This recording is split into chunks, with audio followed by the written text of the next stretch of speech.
Thank you, everybody, for joining us on the half-day retreat today. We're going to start our session in a couple of minutes. I'm going to turn this over to Miao Ming for introductions and some instructions. Thank you for joining us today.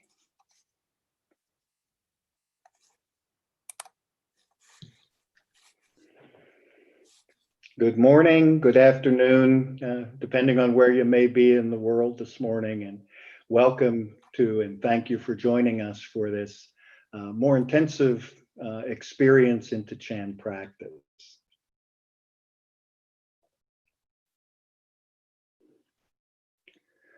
For those of you that are experienced meditators and you're comfortable with the basic fundamentals of your practice, you can go ahead and start into the meditation. You can start to, even right now, just go ahead and establish your seated posture, center your breath, select your point of focus, and begin your meditation. I'll be kind of droning on in the background a little bit with a bit of instruction and a bit of background on just how we intend to conduct this session today.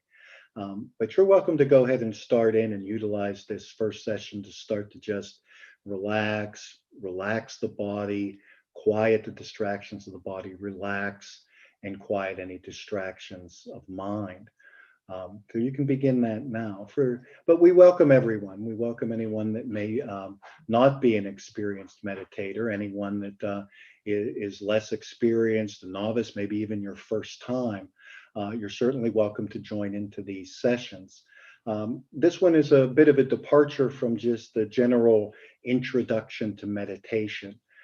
We really try to create an experience that's a bit more intensive, provides you the opportunity to get a little deeper into the meditation experience, ideally, gain some deeper clarity in your meditation practice. So we do things a little bit differently for this. It'll be a half day or about 4 hours will be for the session today. And we have a few guidelines, recommendations that we have.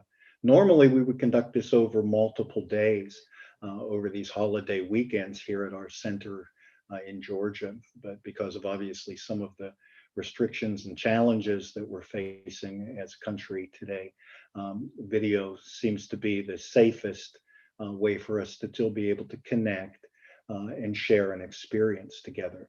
But many of the guidelines that we'll ask you to observe today are similar to the guidelines that we would have if someone were here live on site. And one of the first things we ask is that you please make your best effort to commit to the full experience. Again, we offer classes daily, and you can see them on our individual Facebook pages or our national Facebook page or our website. You can get information on classes that we run online daily from various locations around the country with a variety of wonderfully skilled teachers. This session is intended, again, to go a little deeper, to give you a more in-depth experience of Chan. One thing that most people that have practiced meditation, regardless of the amount of time that you may have experienced meditation, is we find that much of a session is spent relaxing the body, quieting down discomfort in the small of the back or the legs or the knees or the feet. And when we get to where the body actually starts to relax for us pretty well, then we start to experience the challenges of the monkey mind, the mind thought process, creating complex, multiple thoughts, the emotions associated with those can take some time to quiet down. So in a normal meditation session, we may find ourselves challenged to spend half of the time quieting the body and most of the rest of the time just trying to get the mind to quiet down. And the actual meditation with quieted mind and quieted body and really have a chance to settle in, maybe a very small percentage of our actual meditation time. So that same sequence will hold true in these longer, more intensive sessions. But ideally, most of that quieting down the mind, quieting down the body, much of that ideally will take place in the first session. And then in subsequent sessions, you have an opportunity to enter in a much deeper, more centered experience. And for many people, they'll gain clarity and insight that just is very much more difficult to gain in our normal daily sittings. So we look for these times to kind of set aside and provide ourselves with the opportunity for a little deeper explanation and exploration into self. Now, the format, we'll be doing three 50-minute sessions. I'll be ringing a bell at the end of the 50 minutes. And when that bell is rung, then we'll have a 10-minute break before the start of the next session.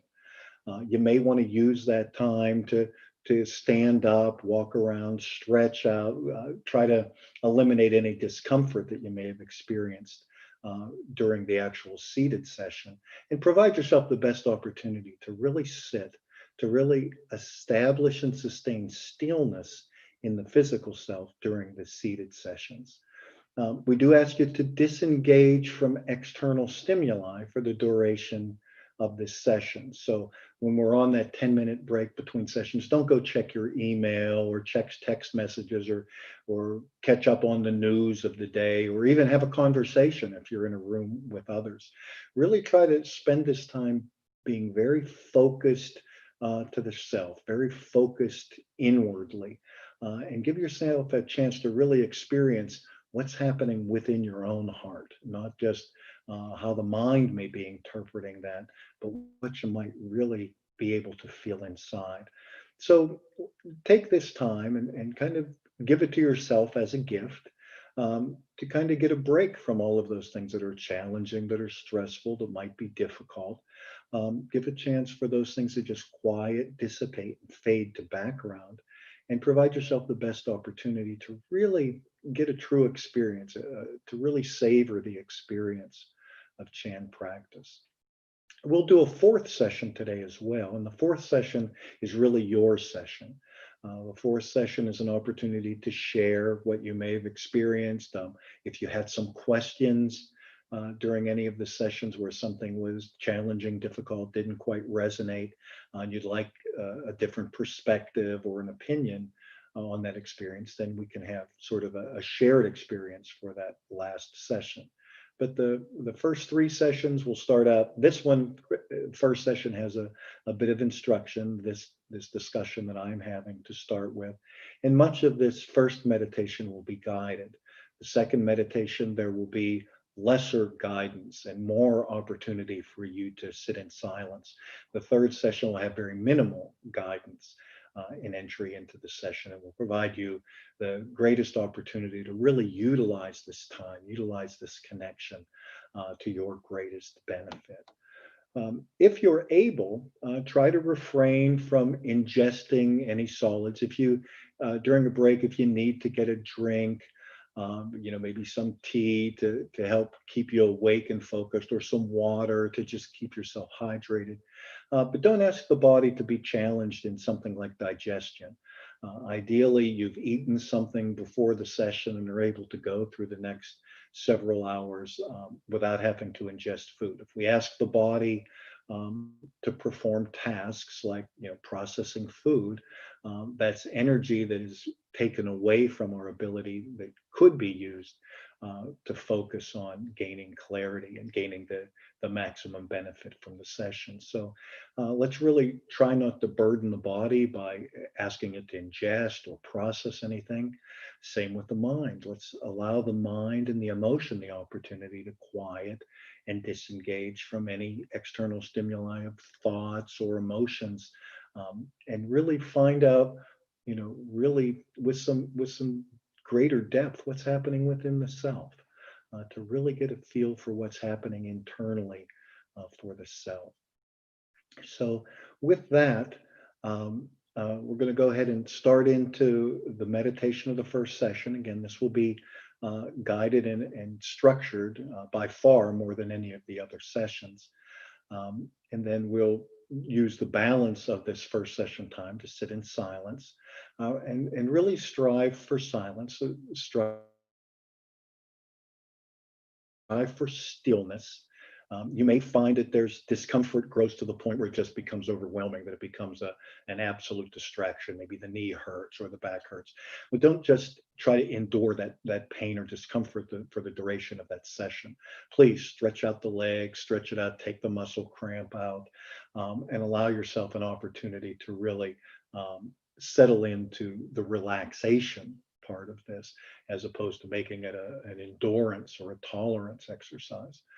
So if you need to move, please do so, recognizing that anytime we do need to move from stillness, it's going to create some disruption, and it's going to take a larger percentage of that time to regain that relaxed state, that stillness state. So the more we're able to stay in stillness, the more benefit we may realize from the session.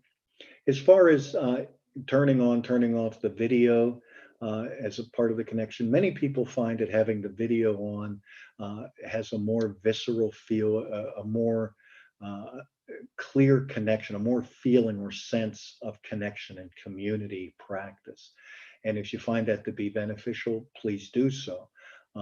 Sometimes it helps with the discipline. If you know the camera's on, maybe you're less likely to stretch and twist around or ask a question of someone sitting near you. And so you may be a bit more disciplined and realize greater benefit as a result of that. If you're more comfortable turning the camera off and being somewhat more anonymous, that's fine. However, you're most comfortable, however, you're best able to establish a good seated posture, to be able to establish that stillness, that centeredness that allows for a Chan experience.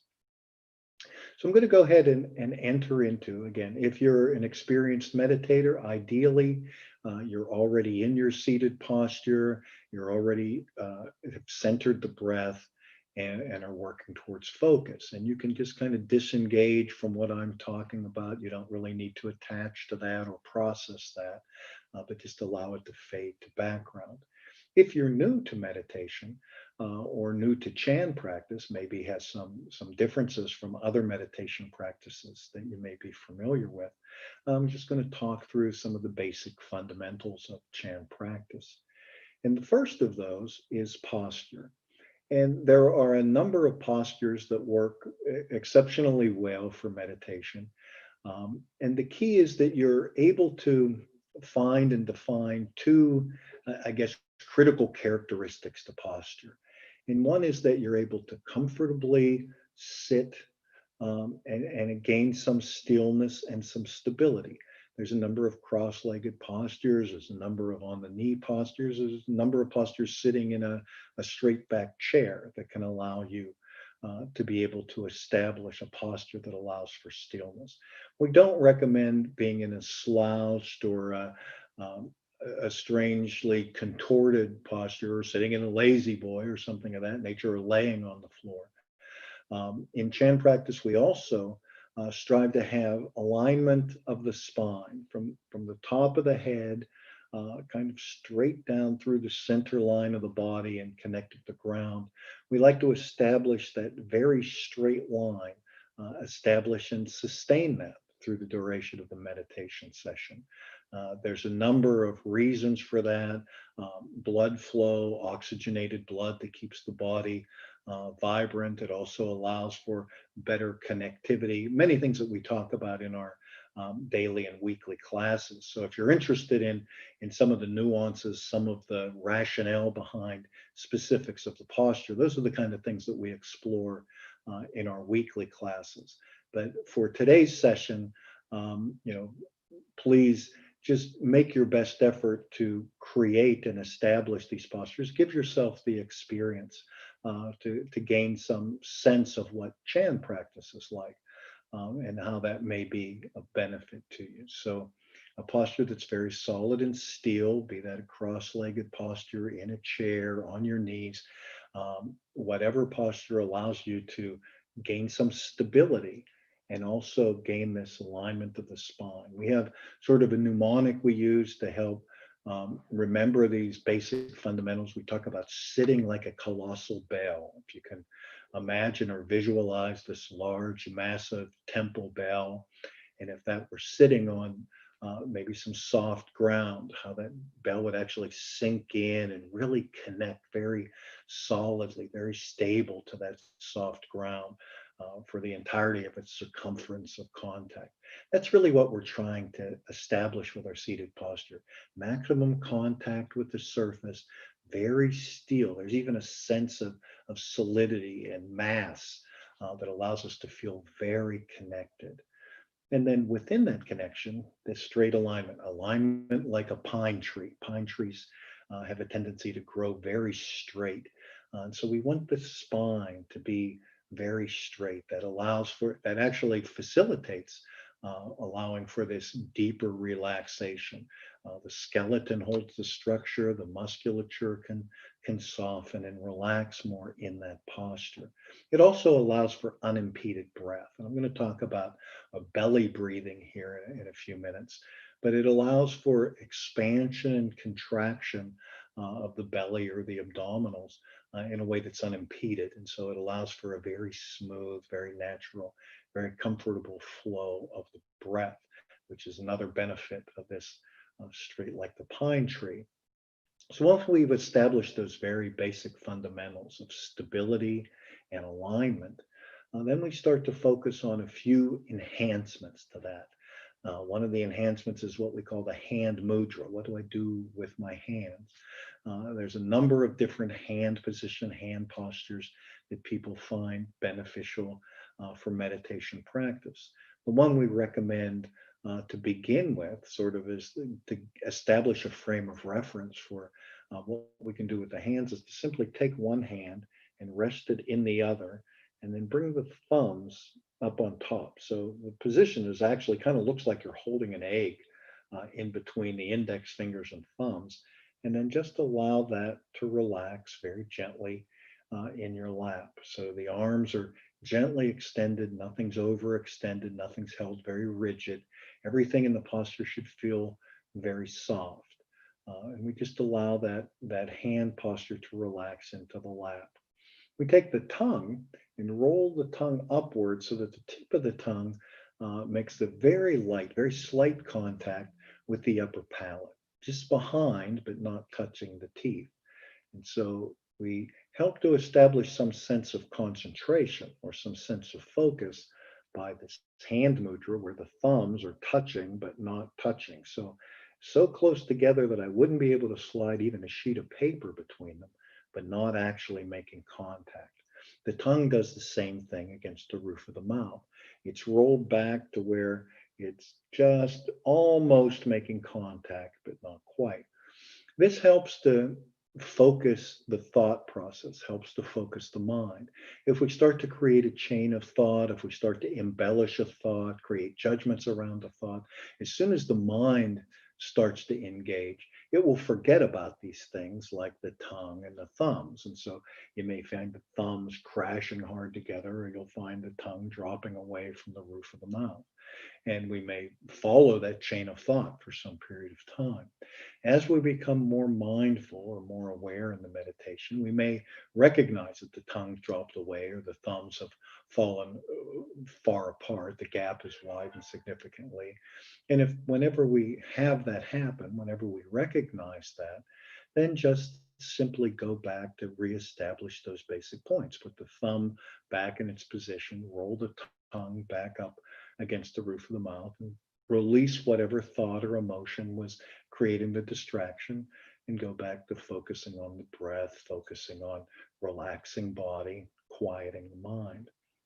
So once we've established a posture, once we've established a hand mudra, once we have the tongue into position, in chant practice, we generally close the eyes. So if you would now just allow the eyelids to gently close, and it allows us to disengage from some visual stimulation. So if we disengage from the visual, we let the ears quiet, we don't attach to sounds we hear. Hopefully you've established a meditation space for the duration of this session where you will have minimal audio distractions.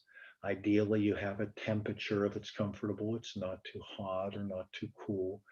And so all of these things enable us to more easily relax and quiet the body. So with the eyes gently closed, then we can move the focus to the breath. And we work towards what we call centering or finding the center point of the breath. We inhale through the nose. The breath comes through the nose into the nasal passages, gently flows down through the throat, down through the upper lungs, and into the belly or into the abdominals. And as the breath flows in very gently, we feel an inflation, almost like a balloon in the belly region, kind of very slowly inflating until it reaches wherever your comfort level is. You don't try to artificially extend into a very long, unnatural inhalation. You're not trying to inflate this balloon as large as you can, but just a very natural inhalation until it reaches its center point. Let it pause for just a moment and then allow it to very slowly deflate along that same path. So the belly will deflate, the breath will flow back into the lungs, back up through the throat, through the nasal passages, back out through the nose. Now, to find the center point of breath, we strive to be mindful of or be aware of the duration of those components of breath, the duration of the inhalation and the duration of the exhalation. And we strive to find an equal point, equilibrium between those two aspects of breath. So as you inhale, you may find a way to establish recognition of that duration. You may want to just gently count. Maybe you count to 3 or 4 as you inhale, or even better yet, you may be aware of the number of heartbeats associated with that inhalation. So you inhale, you breathe in, you feel some number of heartbeats, you count to a certain number, allow it to pause, and say you felt 4 heartbeats as you were inhaling. Then as you exhale, try to complete the exhalation also with 4 heartbeats. So the number of heartbeats or whatever number you establish on the inhalation, utilize that same number, that same duration for the exhalation. In breath stimulates and invigorates. And so we want to keep that energy that keeps us alive, keeps us awake through the session. And the out breath softens and quiets and relaxes. So it allows the body to relax, it allows the mind and emotion to relax. So we want to find that center point between the stimulation of the in breath and the relaxation of the out breath. And so that's why we try to keep these initially a very even duration. So you inhale through the nose, keep track of how long that is, allow it to pause for a moment, and then exhale out through that same path. So let's take the next several minutes and just work to establish that center point of breath. Just either count or be aware of heartbeats. And for the next 6, 8 breaths, we'll just work towards finding that center point. And then I'll come back on and start to talk about relaxing the body.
And so hopefully now you're gaining some experience with finding this center point of breath.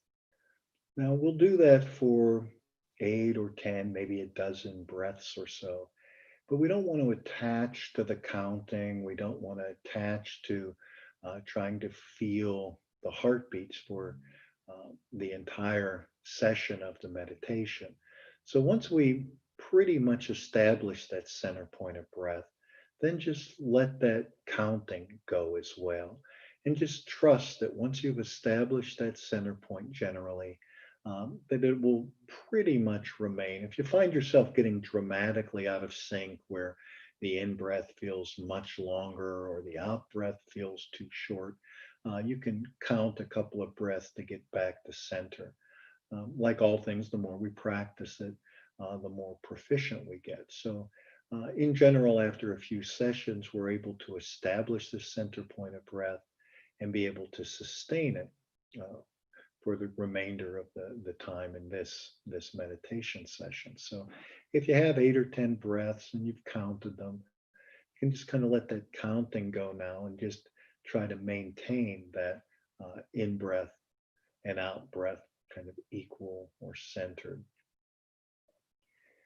And what we'll do now is move towards relaxation, relaxing the body, relaxing mind.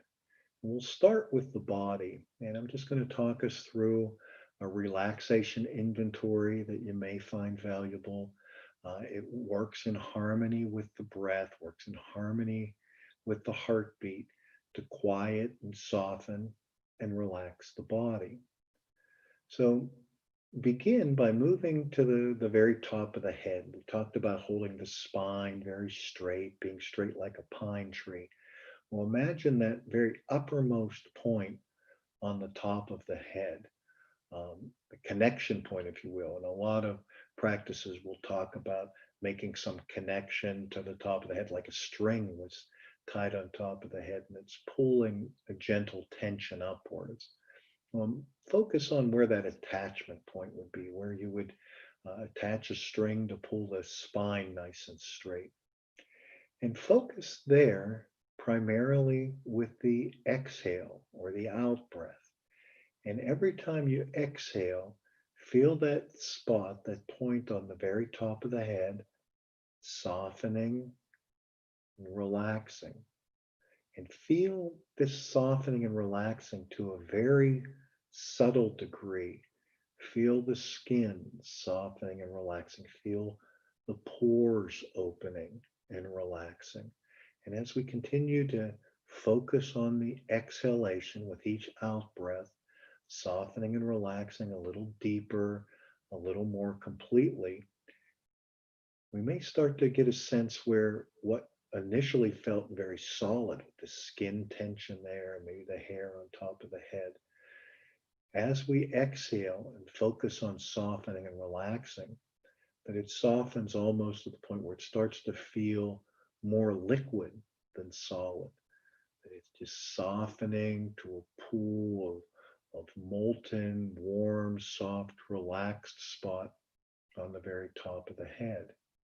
And as we continue to focus there and continue to focus on softening and relaxing and quieting, that liquid may even start to fade or fade off like a vapor or a gas, leaving just a void, no sense of heat or cold or form or formlessness, just a sense of completely softened, relaxed, disengaged from any physical experience.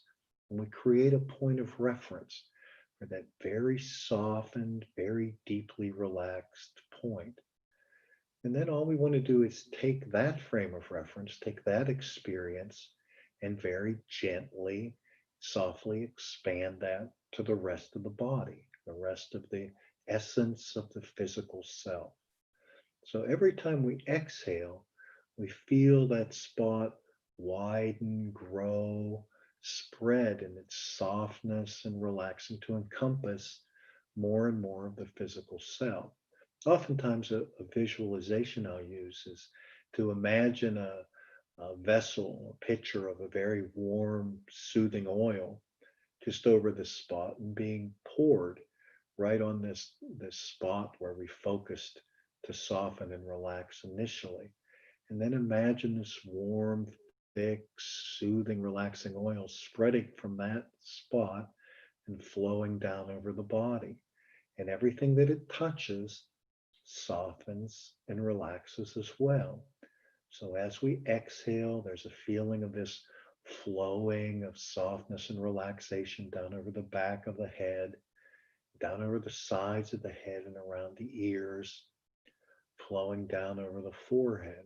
Forehead being a place where oftentimes we'll hold some emotion, we'll hold some attachment to emotion, anger, frustration, being perplexed, any of these kind of thought processes or emotions associated with thoughts can cause us to pull the skin of the forehead very tight, to wrinkle it into deep furrows.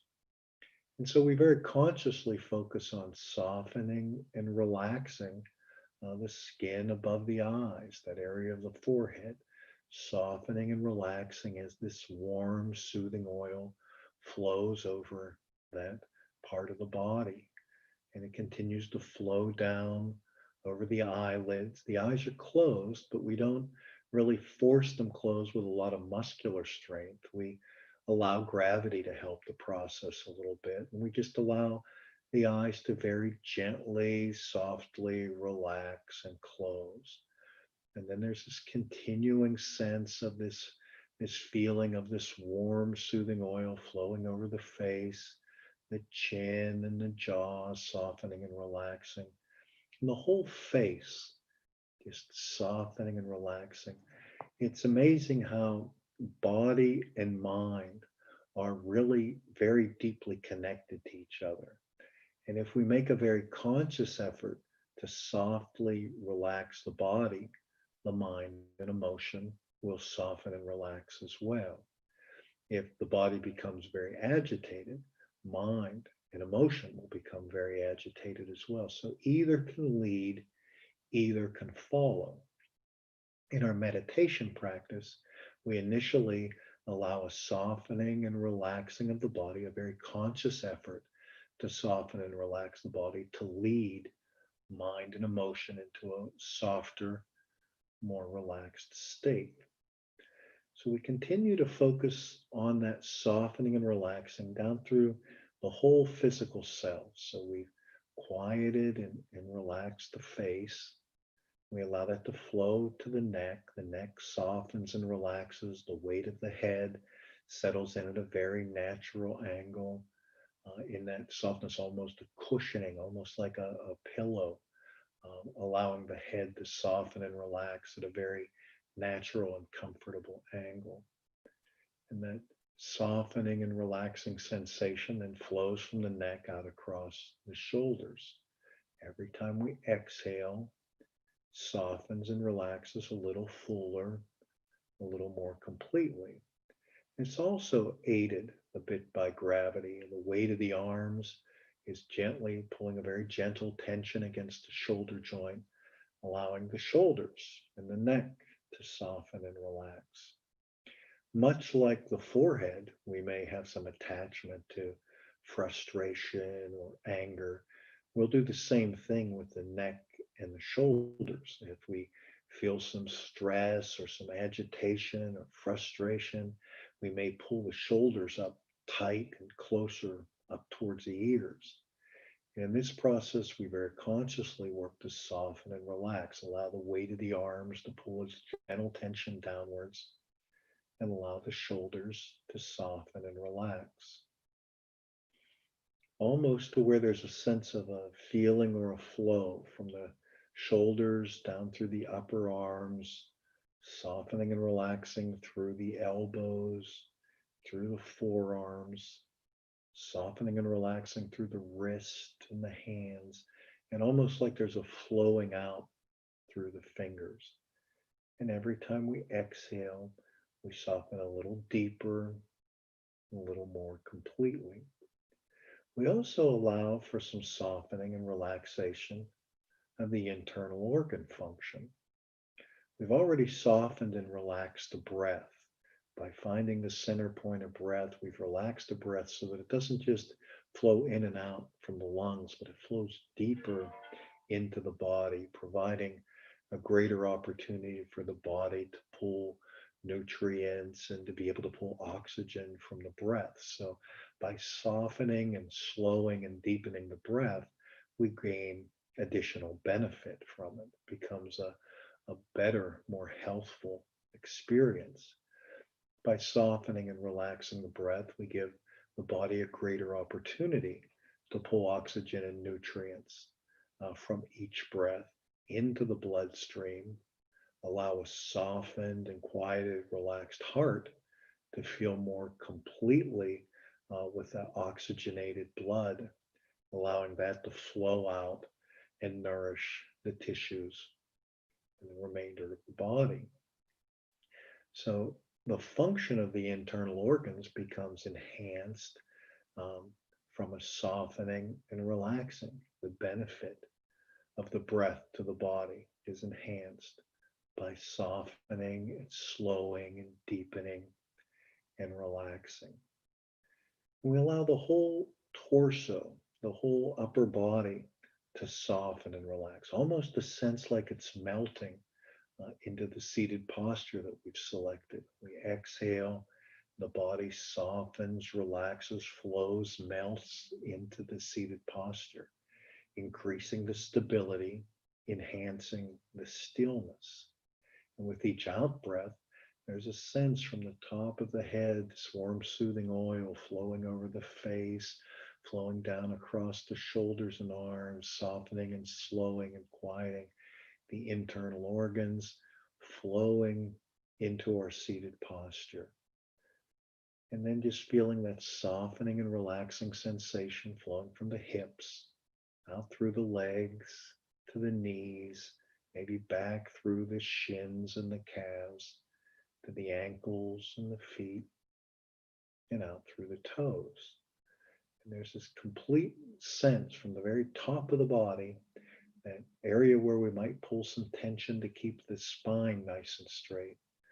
And systematically, slowly, deliberately focusing on softening and relaxing from the very top of the body through any places that we feel tension, utilizing the out breath, the exhalation, to soften and relax the physical self. So, for the next few breaths, what I'd like to ask you to do is allow this feeling of softening and relaxing to flow through the body, and try to identify any areas where it still maybe feels like there's some tension, or there's some discomfort, and just allow your attention to gently settle there and focus on the exhalation to soften and relax. So work on continuing to optimize the softening and relaxing of the body utilizing the exhalation.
Hopefully, you've been successfully able to find maybe some areas of tension or discomfort and have been successful in utilizing that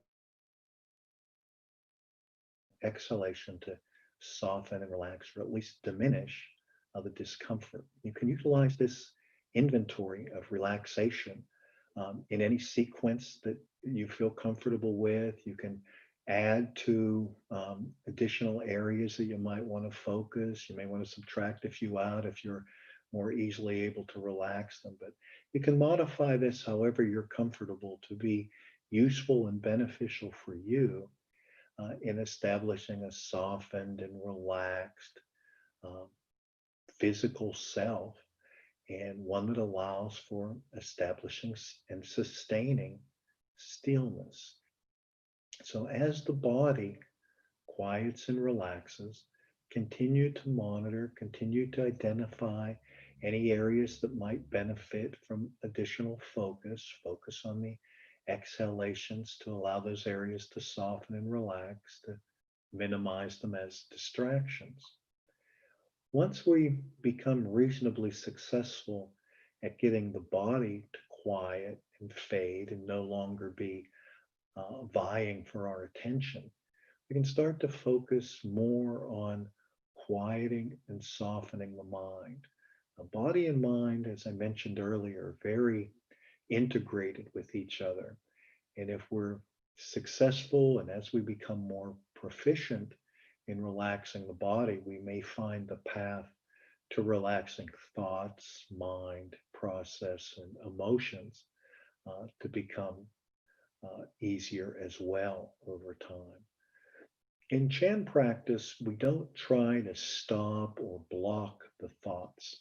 We allow the thoughts to continue to free flow, essentially unimpeded. Thoughts follow the same sequence as the breath. There's an arising and a dwelling or a pausing for a moment, and then a fading. Just like there's an inhalation and an exhalation to breath, there's a beginning and a diminishing to thoughts. We don't want to try to block the thoughts or internalize them or suppress them in some way. We allow them to flow, we allow them to flourish, completely, fully bloom, and then fade.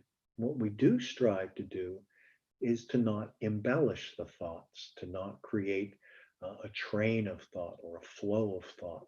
We allow the initial individual thought to arise and fade, but make effort not to judge that thought. Don't try to see it as a good thought or a bad thought or something that's right or wrong. Whatever it is, it is. Just allow it to arise and fade without judgment. We also have a tendency oftentimes to associate it with a past experience. This thought is similar to or the same as something I experienced in the past or something I anticipate experiencing in the future. Try to release from that creating those associations. Again, just allow the thought to arise and fade. Um, and if we're able to successfully release from judgment and association, much of the emotion that might potentially be associated with the thought can quiet and fade as well. If we don't judge a thought as bad, we're less likely to become angry or agitated over it. If we don't associate with a past experience that maybe was successful, we may be less likely to congratulate the self or feed the ego or the arrogance that we've accomplished something or gained some meaningful insight. So we want to really find kind of a center place in the focusing and allowing the mind to flow. So we don't associate to negatives and the emotions that might be associated with that. We don't attach to positives and the emotions that might be associated with that. We don't make any effort to block or suppress thoughts. We just allow them to arise and fade. And just like the breath in its arising and fading kind of just diminishes the background and becomes less and less of a distraction, with some practice, the mind and the thoughts quiet and fade to background and become less influential. And so at this point, we've relaxed body, relaxed and quieted mind. And at this point, we're ready and able to gain the benefits of establishing and sustaining focus. So we select a point of focus. It may be the center point of the breath. It may be a specific point in the body. If you're new to meditation and you don't have experience with a number of the different focus points that we use in Chan practice, I would recommend to focus on your heart. Initially, you'll feel the physical, mechanical heart, and you'll feel the function of the pumping of the blood, the filling of the chambers, the flowing of the blood outward. But just continue to focus in that very center of self. And don't focus on the feeling or the sensation of the physical, mechanical heart, but just focus on that very, very center of the self point where the heart is. Focus on softening and relaxing and opening. Focus in a way that the focus is established and remains undistracted. The analogy I often use for establishing focus is think about using a magnifying glass, maybe to burn a hole in a sheet of paper. As long as the glass stays very still and the paper stays very still, we can focus the rays of the sun to a finer and finer point until it creates a combustion. Very similar experience to what we do in meditation. If we can keep the body very still, like the paper, the mind very still and focused like the magnifying glass, we can create a very powerful experience from that quieting, softening, stillness, and focus to a very fine, very specific point. So we've established a seated posture. We've established alignment of that posture, a hand mudra, a tongue position, the center point of the breath. From that center point of the breath, we've been able to focus more on the exhalation, the out breath, the soften, quiet, and relax body, soften, quiet, and relax mind and emotion, and move to allowing the focus to settle and center on a specific point. So there's about 5 minutes or so left in this session. So I would encourage you to use that 5 minutes to just continue to establish and sustain focus. Identify any distractions in the physical self and the mental emotional self. And if you need to, focus on those distractions, focus on those discomforts, and use the out breath, the exhalation, to soften, relax, and minimize those in preparation for the next session.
And that concludes the first session. So we'll take a 10-minute break now before entering into the next session.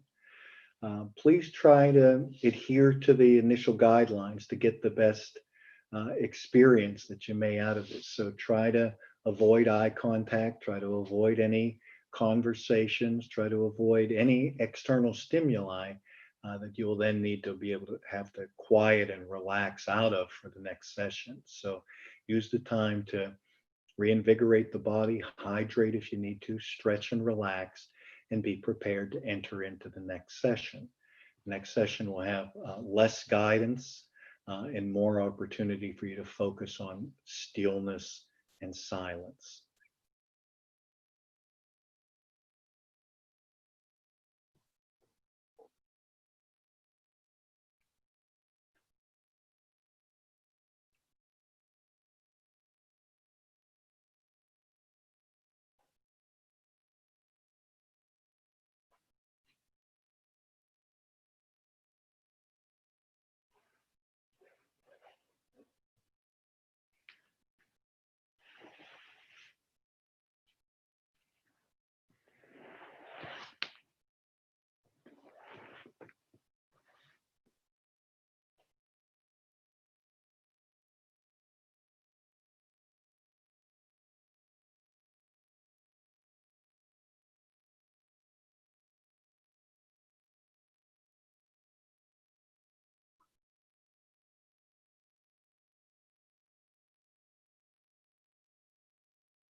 As we begin the second session, please take some time to reestablish all of those basic fundamentals that we discussed in the first session.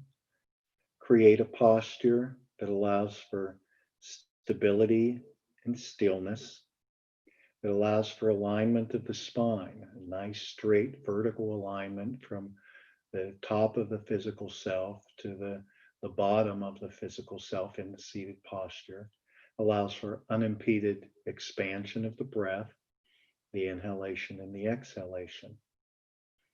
Once we've established that basic foundation of seated posture and alignment, the colossal bell and the pine tree, then we'll establish those aspects of the posture that augment that basic foundation. The hand mudra, depending on which one you select. If you're an established meditator and you have one that you're very comfortable with, please use that.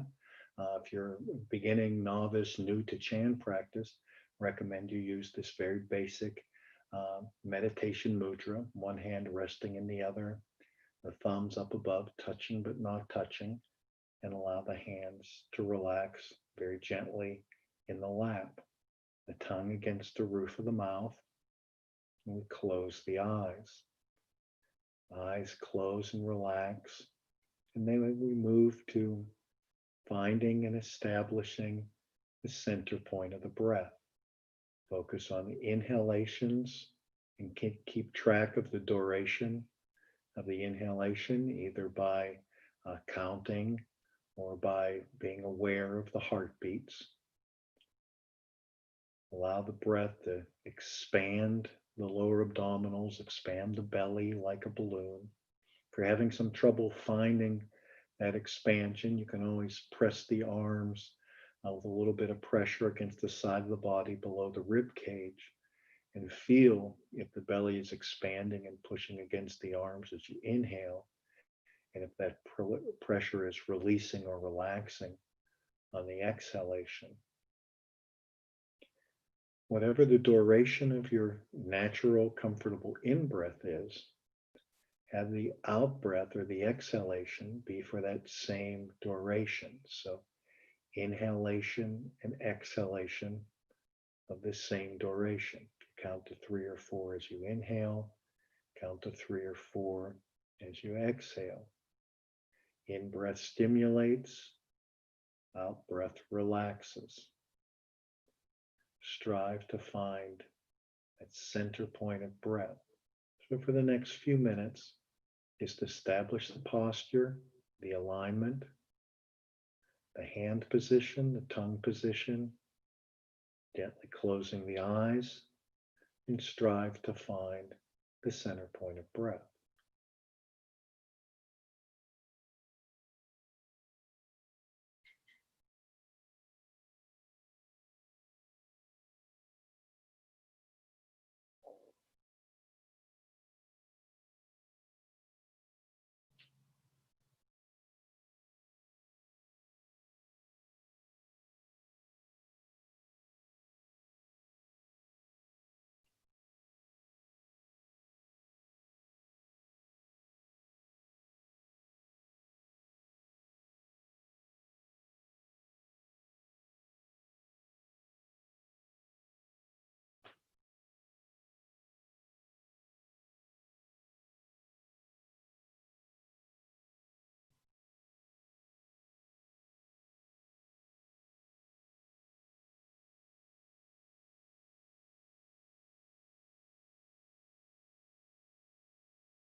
As you're finding and being comfortable in finding the center point of the breath, be mindful not to attach to the counting or keeping track of the heartbeats.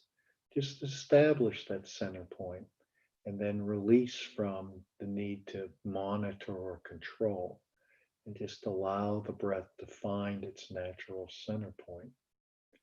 With that center point initially established, begin to focus on relaxing the body.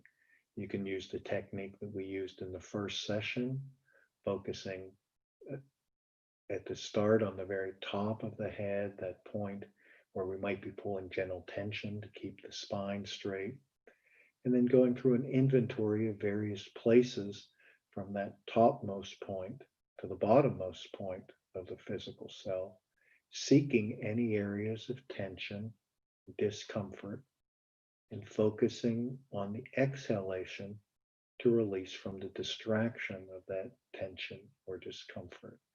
So take the next few minutes to focus on softening, quieting, and relaxing the body by seeking areas of tension and utilizing the exhalation to release from them.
Now, as you start to find the physical self softening, quieting, relaxing, and dissipating, if you're still challenged by areas of tension in the physical body, then by all means, continue to focus on softening and relaxing those. That foundation is necessary to gain benefits from deeper states of meditation. So we need to build a very solid foundation to be able to have more profound experience.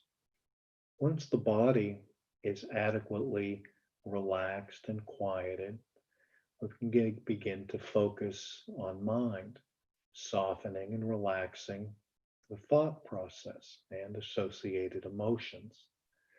So we can focus on allowing the thoughts to arise, dwell for a moment, and fade, not creating any associations or embellishments, no analyzing or evaluating or categorizing the thoughts, not judging them in any way, not associating them, past or future, taking each thought as a new, remarkably unique experience That whole idea of can't step into the stream twice because every molecule of the water is different a moment later than it was the previous moment. Each thought that arises is a new and unique experience. Release from judgments and associations. Allow the thought to arise. Allow the thought to fade without attachment. As we become practiced and more skillful at non attachment to the arising and fading thoughts, we'll find that the energy associated with those quiets and diminishes, just like body very powerfully vied for our attention until we were able to soften and quiet and relax, till the body fades to background and we become almost unaware of the physical self for the duration of the meditation. You can also allow the mind and emotion to soften and quiet and fade until we're left then with the ability to establish and sustain focus.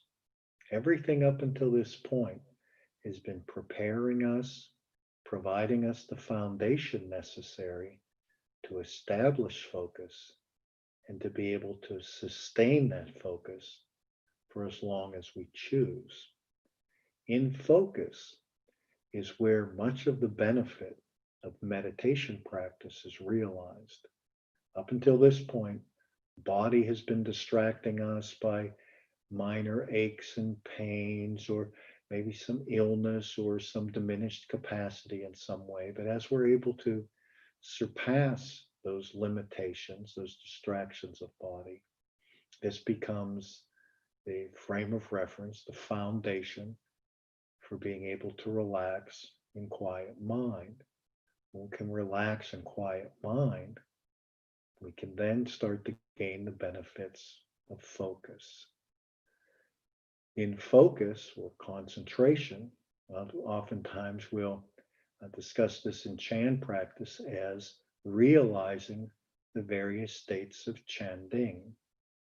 And in a first phase of Chanding, it's generally characterized by an experience of feeling a very deep sense of pleasant joyfulness, release from stress, release from anxiety, release from the influence of many of those things that we might regard as negative. In the first state of Chanding, there's no anger, there's no jealousy, there's no unhealthy desires. All of these things simply don't exist. And so we feel a very pleasant state of release and a very pleasant joyfulness. And these things characterize the first state or the initial state achieved by undistracted focus.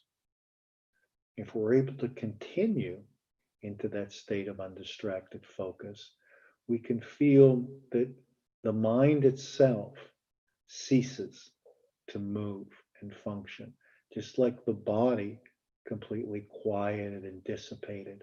All function of the mind fades and dissipates when we experience the second or the deeper state of Ding.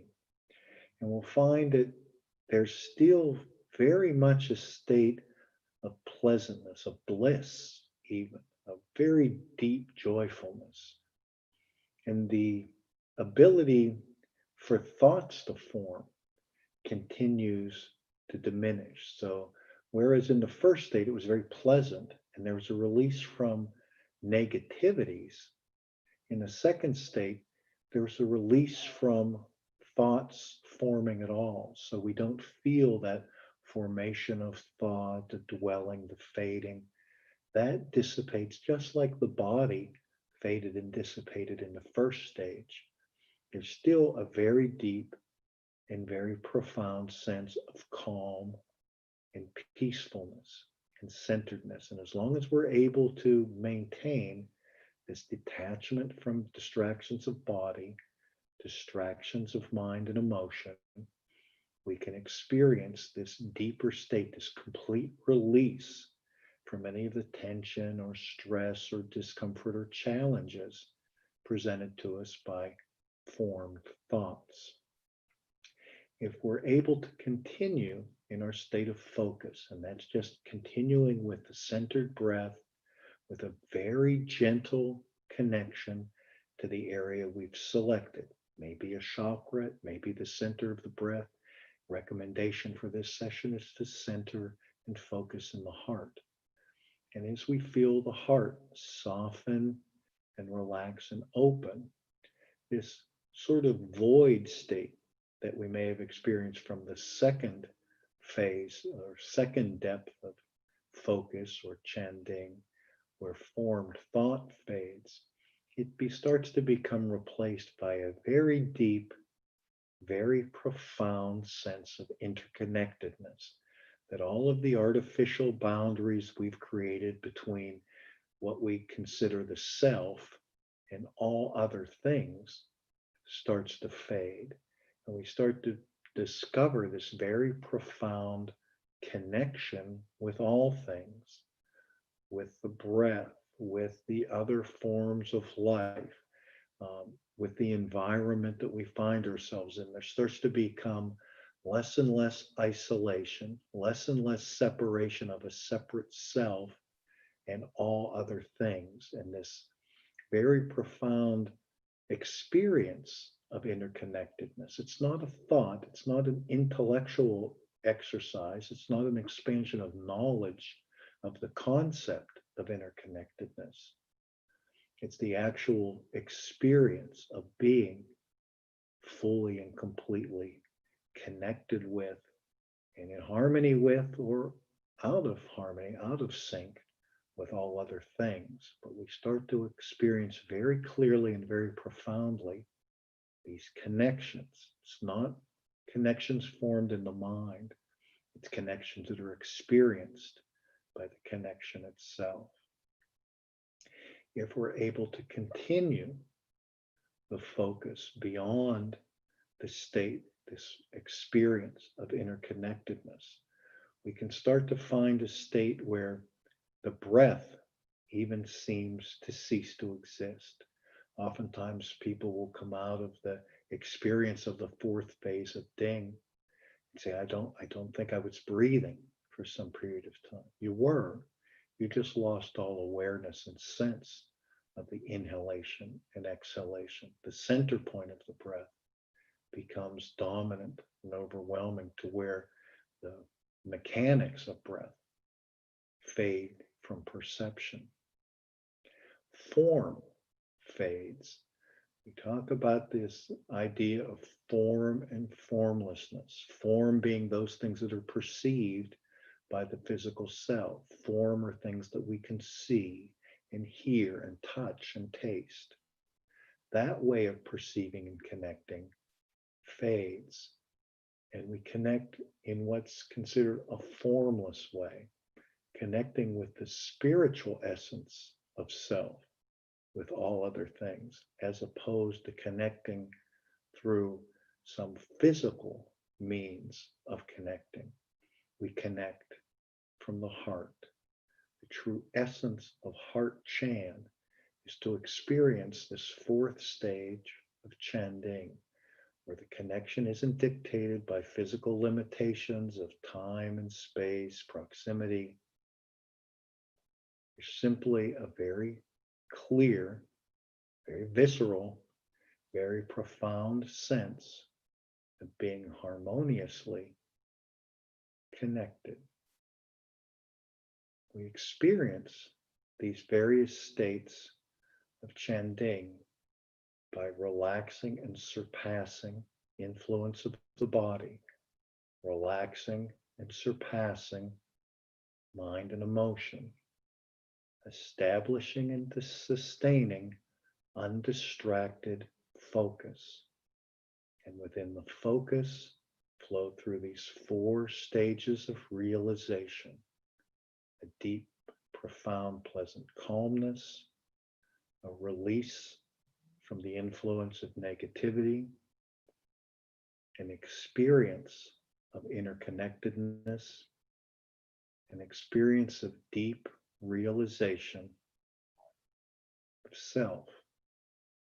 of our true nature, not as perceived or characterized by mind, but by being realized as our spiritual essence, equal to and in harmony with what we may realize and perceive as the physical, as the mental, and the spiritual, equal and balanced with each other. Maintain the posture in stillness, maintain the alignment, maintain the center point of breath, release from all detachments, and enter Ding.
Please strive to remain in silence, disengage from eye contact, conversation, interaction, and stay focused within the self. The third session in silence will begin 4 o'clock Eastern, 1 o'clock Pacific. That session will be completely in silence. Focus on the fundamentals and application, striving to experience Chanding.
So please take the next 10 minutes to stretch out and relax and compose yourself. And then when we come back at 5 o'clock, it'll be your session, a chance for you to share your impressions or share your experience with the other practitioners that are online.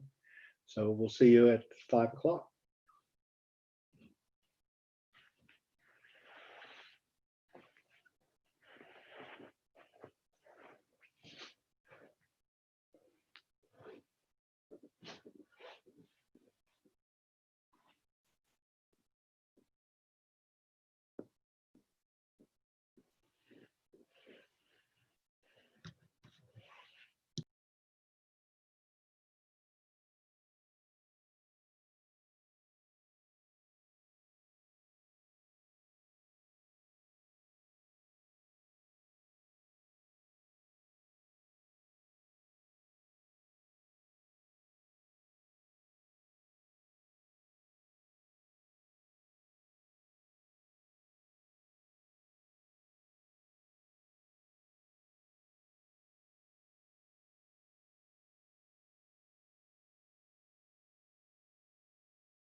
Well, I'd just like to start off by saying thank you all for extending me the invitation and the offer to be able to participate in today's session. I found it to be really wonderful and fulfilling session. I really appreciated the opportunity to spend a holiday together in this kind of connection. So I found it very meaningful and very powerful. But I don't want to steal the time from this session. I really want to provide the opportunity for you all to share your experience. Um, Regarding questions, if you have questions, and especially if it's something urgent that you think may impact your practice from now, I'll be happy to offer an opinion or a perspective on questions. But do keep in mind that we have our regularly scheduled Q&A session, open nationally, internationally next Wednesday. So we'll be doing that session dedicated to questions related to practice. So I do want to make sure that we have opportunity for those that are interested and inspired to share their impressions of the session today, to make sure they have adequate time to do that. So with that, Kathy, I don't know if there's what the process is for people to kind of raise their hand if they have a sharing, if you might want to explain the process for how people can be able to share and speak. Thank you, Miao Ming, and thanks everybody for joining us. If you have questions that you want answered, please just type them into either Facebook or into YouTube, or of course into the Zoom chat as well. If you want to share, please do raise your hand and we'll unmute you, and you can ask your question live or share your experience live. So who wants to go first?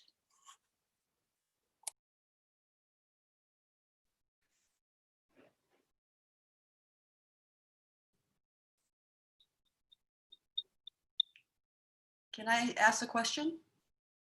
Absolutely. Thank you, Miao Ming Lao Shi, first of all, for this wonderful session. I just want to share briefly my experience through the 3 sessions. The first session was definitely, really helped me center and then staying calm and start to relax my body, just as you had guided. And the second session, I started to be a lot more focused in the heart chakra and really feel connection with my heart chakra. Now my question is my third session. I think this morning I already sat for an hour meditating, and then coming into the session, doing 2 sessions, and then the third session, I think physically it was starting to be sort of a challenge with because I was sitting full lotus for all the sessions, and by the third session I started to feel a lot more aches and pain in my legs, especially the right angle that's sitting on top. So I know in the past we talked about not getting sidetracked by the pain, and instead just continue to focus on the chakra. But I felt that it was starting to become unbearable. And what I did was, instead of continue to force myself to focus on the chakra, I directed my attention to the area of pain and really kind of trying to almost try to alleviate the pain that way by directing my energy towards that section that was causing me a lot of distraction. And I found that it started to be very helpful. And I'm not sure if that is the proper way to approach it, or should I just continue to just focus on the heart chakra and just hoping the pain will go away? So just wanted to get your perspective on that. Thank you, Lao Shi. Yeah, you're very welcome. Yeah, what you explain is certainly not an uncommon occurrence. And some of the things that we discover in sessions like this is the degree to which we're able to surpass body. So when you get to that point where physical discomfort starts to get to the point of being significant distraction, you can really choose to take one of 2 paths. I'm sure there's probably infinite paths, but I'll try to elaborate a bit on kind of where you can go at that crossroads. And if you believe that you will benefit more by being able to extend longer sessions in a formal posture, then I would recommend to do exactly what you did. Focus on the area of discomfort, focus on the breath, particularly the out breath, and you can really allow that pain to kind of diminish, eventually dissipate. And this can really be beneficial in allowing you and allowing your body really to evolve and acclimate to longer sessions. The other path that's available to you is if you get to that point where the physical distraction is becoming really significant, if you believe you're at a point or you're in the state where you're really making some significant connection into Chandeng, that you really feel surpassed, that you really are starting to experience some of the phenomenon related to reaching some of those states of realization, those areas beyond thought and form perception, then what I would suggest to do is release out of the formal posture. You could stretch the legs out.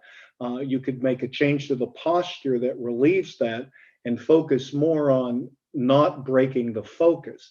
So you really have kind of those two paths, enhancing and evolving the physical state or focusing on really being able to sustain the unbroken state of focus. So you really have that choice really at that crossroads. The one you chose was fine. That will probably enable you to be able to identify those areas of, where the pain starts to create. You may start to be able to recognize that pain much earlier in the process if you know a thigh or a knee is someplace that's likely to be the original source, the root of that pain coming out after an extended session. You may spend a little more time relaxing that. You may spend some more focus in that area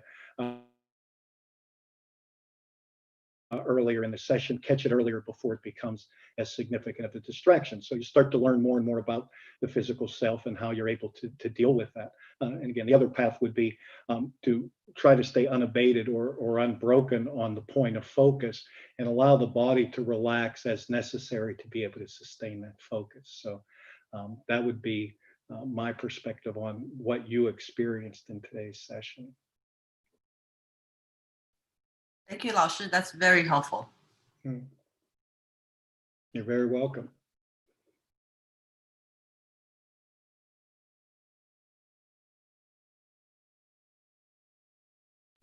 I guess I can go next.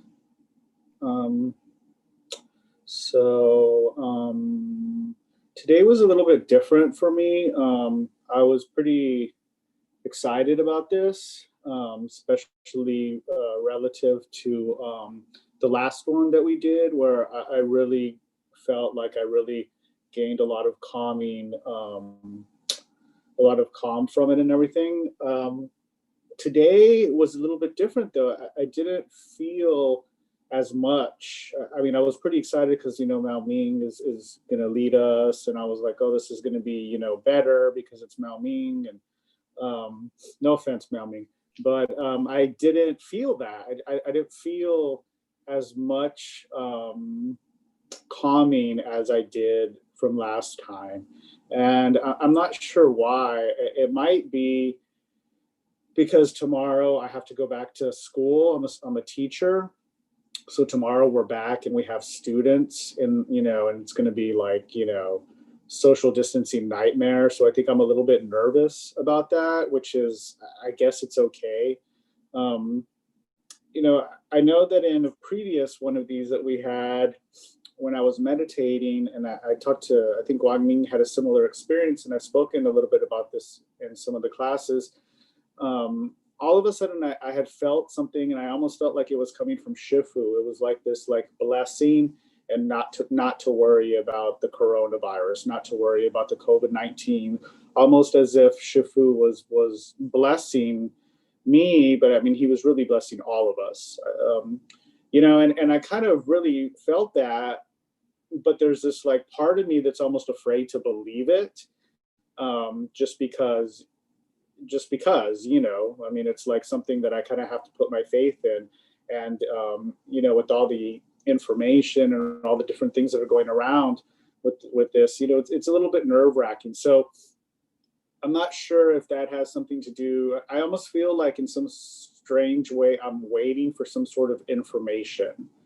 And I don't know what that is. And like maybe even in the meditation sessions today, I was waiting for something and I don't know what it is. And I'm wondering if maybe what I'm waiting for doesn't even really exist. Maybe I should just forget about it. Yeah, so I was still able to meditate. Unfortunately, my iPad went silent because there was nothing going on. So I ended up meditating longer the first session. And then I realized what was going on, and then I had to go to my phone, and then it was like back and forth. Anyway, so today's session seems a little bit obscure for me for some reason. I'm not really sure why. Anyway, so usually I have wonderful things to say. Today I'm a little bit confused about the session and what I got out of it, and yeah. Usually I'm not like this, but that's how I feel today. Yeah, if I could just offer some thoughts maybe for you to contemplate or consider. Oftentimes, if we create expectation, then we're seeking more to fulfill the expectation than really just being fully engaged in the current moment. So I think it created what it sounds like to me is potentially two areas of mental emotional distraction. One is you have this kind of looming stress of what's coming tomorrow. So that's kind of stealing some of your ability to focus and your ability to really truly relax. And then the second half of that is you created an expectation, and then that expectation creates a mental state that really can incredibly impede the practice. And you may have heard me tell the story before, but after I had met Sherfu a couple of times and had a couple of one-to-one sessions with him very early on in our connection, one of the things I realized is that every time we had a one-to-one, there would be people saying, "Oh, what did you experience? What did you experience?" And so I would always try to remember, but a lot of times they would say, "Oh, I was just so engaged, it's hard to describe." And so I remember a third or fourth session we were together. I remember, okay, I'm going to really concentrate on, this is going to be an amazing session. They've always been amazing. There's going to be wonderful, cool things happen. And I'm going to have to make sure that I capture all those and catalog them. So I went into the session and I'm ready. Okay, this is going to be a really amazing, powerful experience. And I know people are going to ask me about it. So I better make sure I remember everything that happens. And about 2 minutes into the session, Shifu says, "Nah, your mind is all cluttered up today. There's no sense even doing a teaching today." Yeah. And so I think it was, I created this expectation of amazing things are going to happen. I better remember them because I can use this stuff. And creating that mental block just really destroyed any ability to have the connection. And then just one last thought on your idea of, feeling this essence of a blessing, and then mind kind of arguing with you about, should I believe that? Is it real? To what extent am I kind of setting myself up maybe? I think what happens there a lot is we receive things that we feel directly into the heart. And it's not something that we're used to, or maybe not even particularly comfortable with. So we're always trying to rationalize that, is mind comfortable with this? Does this stand up to some objective evidence? I need to validate this as real somehow with mind.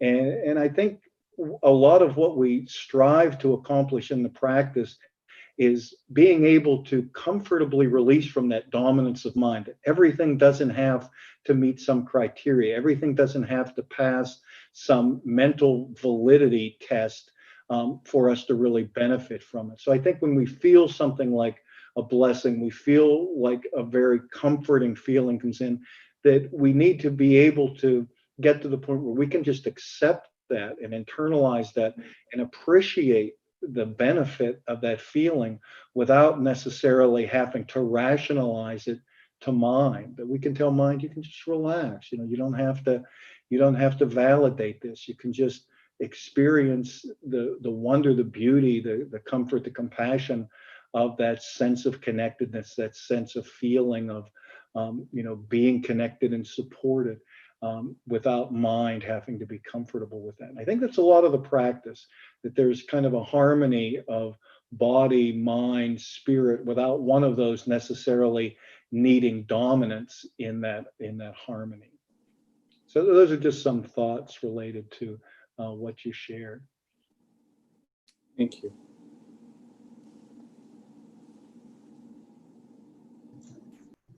May I ask a question? I'm a very new. First of all, I'm very grateful for the very introductory guidance that really helps a beginner like me. And my question comes, I want to use analogy. We all know in your class, not your class, but in any classroom, we could have regular students and a special needs student. I see myself as a special needs student because I have physical challenge. And if I don't say sitting is impossible, at least I could say sitting for a long time is very challenging. So I never achieved anything when I'm trying to sit. So I decided to give myself some kind of tools. I decided to lay down. So this is first hour, I said a whole hour, really enjoyed your teaching. The second hour, I laid down and I felt pretty good. And I even felt for the first time since I practiced, starting from February, I even felt that I kind of entered into one of the Chanding, stages, one of the four you mentioned. And I was very surprised. I don't think I was sleeping. I really felt that moment is 1 second and I'm still awake. It's quite amazing. But I'm just saying, is laying down really a big crime? Can I continue doing that while we are practicing online? Nobody can see me. Well, it's certainly not a crime, or not one that we would prosecute anyway. But there are actual benefits or purposes for the specific alignments and postures in this particular practice. I know there are practices certainly where one can lay down in a prone position or assume any number of other positions other than we use. In the teachings in Heart Chan, we feel that to really get to the greatest clarity or the deepest levels of realization, there's a necessity to be able to enable this flow of energy, chi flow, connected energy that flows through some very specific channels and meridians. We'll talk about this in the weekly classes oftentimes, and we'll talk about the different energy points, chakras, or Milo-en, what you may refer to them as, and then how these are connected energetically, and it allows energy to flow through that can be used to nourish the body, to enhance the meditation experience, to be able to deepen it. And in this particular teaching, that flow of energy is enhanced by having the vertical alignment of the physical self. That if we go into a different alignment, there's potential to create restrictions or blockages in that flow of energy that can slow down or cause the practice to plateau, to get stuck at a certain level, and then maybe prevent you from receiving the full benefit. Now, with that said, that's not to say that we're absolutely attached to this way is the only way and that no single individual could possibly benefit from any other modification. I'm not an advocate of it and don't recommend laying down. I've seen a lot of negativity associated with that. In one of the centers that I was associated with earlier in this practice, a number of practitioners preferred to lay down, and I could see very clearly how that impeded their practice. A lot of them fell asleep.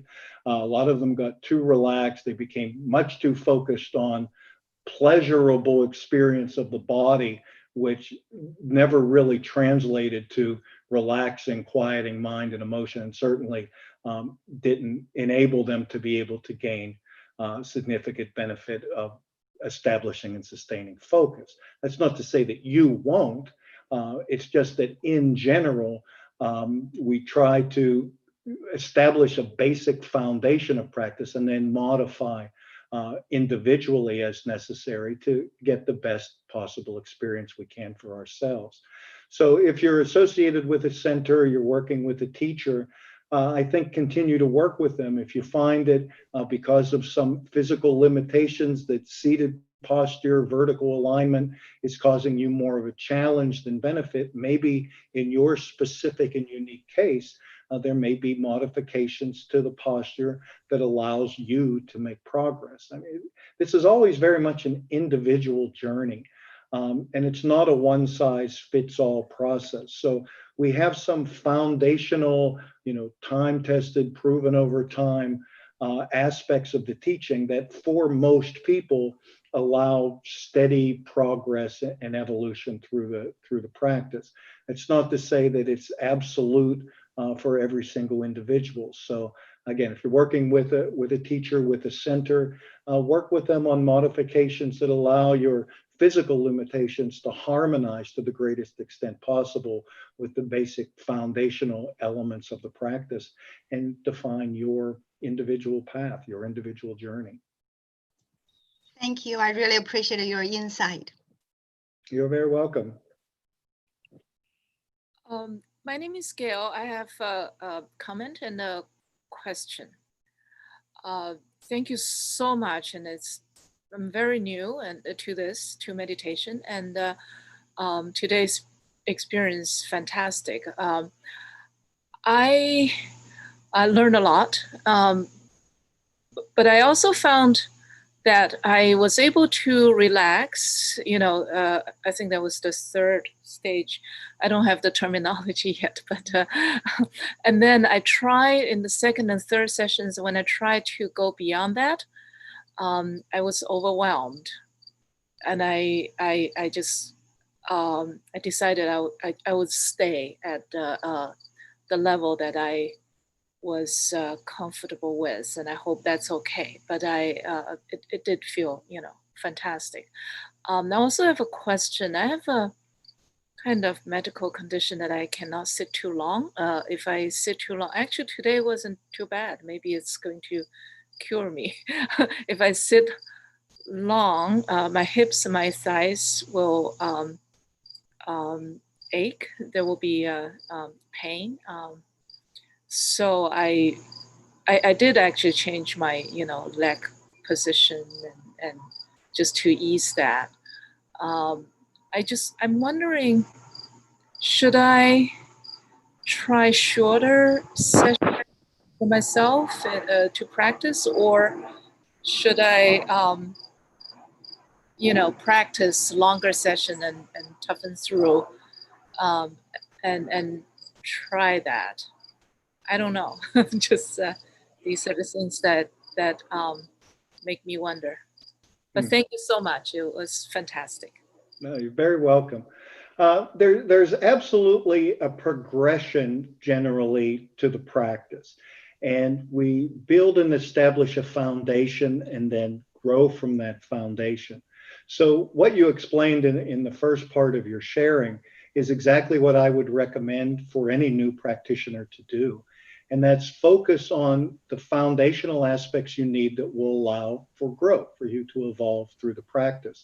So if you're challenged with getting the body to relax, then don't worry about trying to go to relaxing the mind and emotion. Don't try to get to chanting. Don't try to focus on chakra. Don't worry about any of these other aspects of the practice.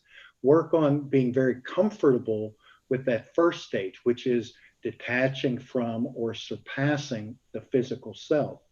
So what I would recommend is if you try to go to too long of sessions too quickly, you'll probably find that it's physically painful, and you'll just make a decision before too long that there's a lot of better ways to spend this hour than torturing myself physically.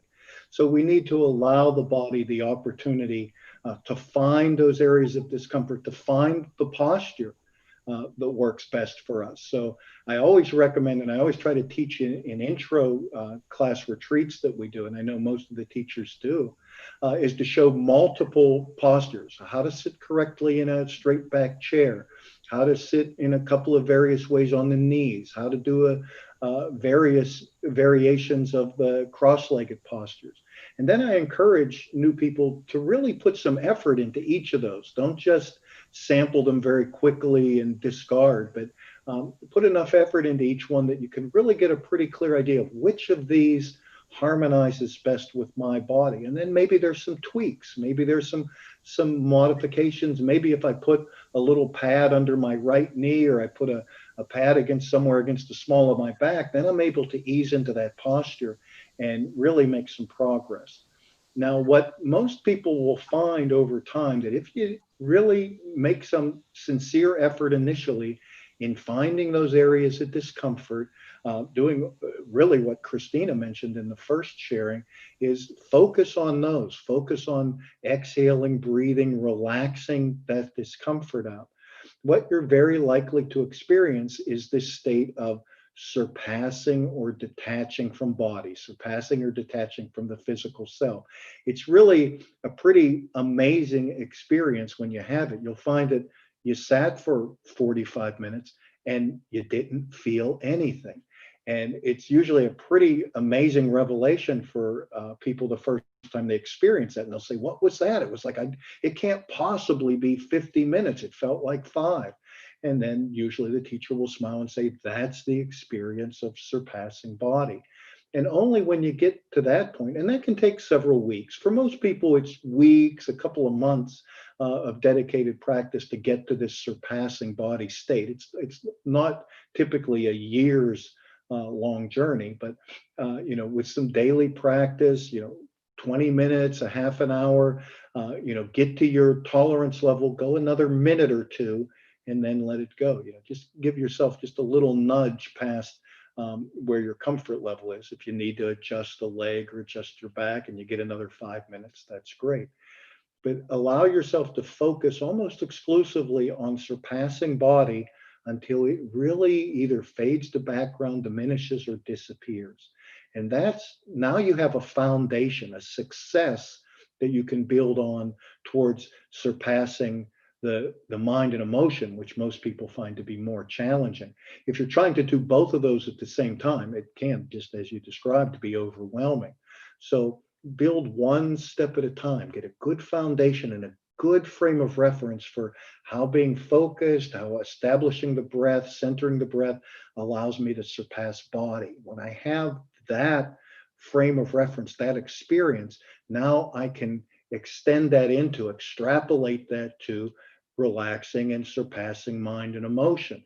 And then when I build that next stepping stone, that becomes the foundation for establishing and sustaining focus.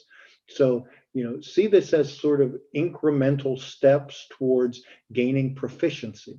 It's a very much like any other skill. A lot of times I use things like, learning a musical instrument or riding a bicycle or driving a car, but it's that same sequence.